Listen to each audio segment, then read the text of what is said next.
दरबार में जब राजा ने अपनी योजना सुनाई तो सन्नाटा छा गया। राजा वरेम ने गंभीर स्वर में कहा, मैं अपने अहंकार, भय और राजसी जीवन से मुक्त होने के लिए यह सिंहासन छोड़ना चाहता हूँ। अब मैं एक साधारण इंसान की तरह जीवन जीऊंगा। राज्य का भविष्य अब आप सबके हाथों में है। मंत्रियों और सेनापतियों के चेहरों पर चिंता और असमंजस के भाव थे। सेनापति रुद्रकांत ने सबसे पहले चुप्पी तोड़ी। महाराज, आपने हमेशा इस राज्य के लिए अपना सर्वस्व दिया है।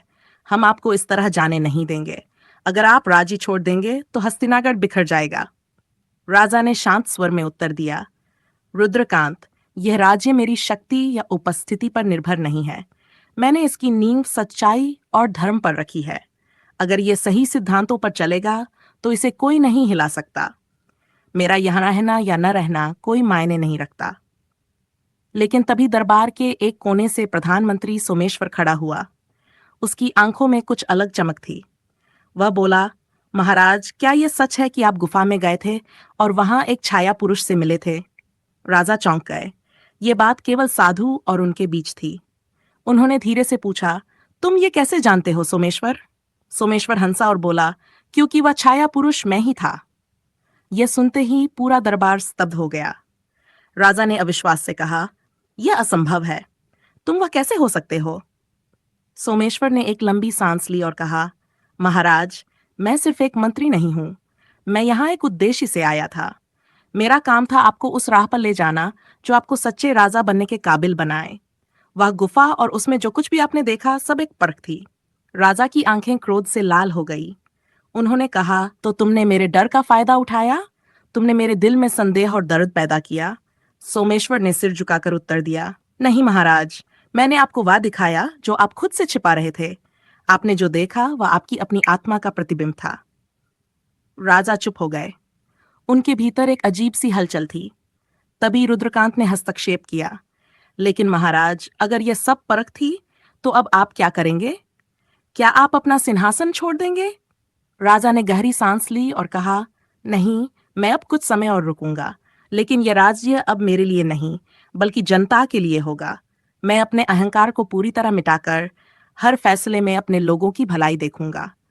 और जब सही समय आएगा तब मैं इस सिंहासन को त्याग दूंगा। लेकिन कहानी यहीं खत्म नहीं हुई। उसी रात राजा के सपने में वह साधु फिर प्रकट हुआ। उसने कहा, राजा, तेरा निर्णय सराहनीय है, लेकिन तुझे अब एक और कठिन परीक्षा से गुजरना होगा। राजा ने चौंक कर पूछा, अब कौन सी परीक्षा महाराज? साधु ने गंभीरता से कहा, तेरे राज्य में एक ऐसा व्यक्ति है जो तेरे इस निर्णय को बर्बाद करने का प्रयास करेगा। तुझे यह पता लगाना होगा कि वह कौन है और उसे रोकना होगा। लेकिन याद रख, ये काम तुझे बुद्धिमानी और धैर्य से करना होगा। अगली सुबह राजा ने दरबार में एक गुप्त बैठक बुलाई। उन्होंने अपने भरोसेमंद मंत्रियों से कहा, हमारे बीच कोई ऐसा है जो राज्य को बर्बाद करना चाहता है। हमें उसे पहचानना होगा, लेकिन बिना किसी को शक हुए। दरबार में माहौल गंभीर था, लेकिन इसी बीच दरबार के बाहर से एक महिला की चीख सुनाई दी। राजा ने तुरंत पहरेदारों को आदेश दिया कि उसे अंदर लाया जाए। वह महिला फटेहाल कपड़ों में थी और उसके चेहरे पर भय था। उसने कांपते हुए कहा, महाराज, मेरी मदद करें। मेरी बेटी को एक राक्षस उठा ले गया है। राजा ने गंभीरता से पूछा, कहाँ ले गया है वह राक्षस? महिला ने रोते हुए बताया, वह जंगल के पास की गुफा में है। मैंने सुना है कि वह राक्षस जादूगर है और इंसानों की बलि देता है। राजा ने तुरंत अपनी सेना तैयार की। लेकिन यह राक्षस कौन था? क्या यह वही व्यक्ति था जिसका जिक्र साधु ने किया था? राजा ने अपनी तलवार उठाई और कहा, मैं खुद इस राक्षस का सामना करूंगा। यह मेरी परीक्षा है। कहानी जारी रहेगी।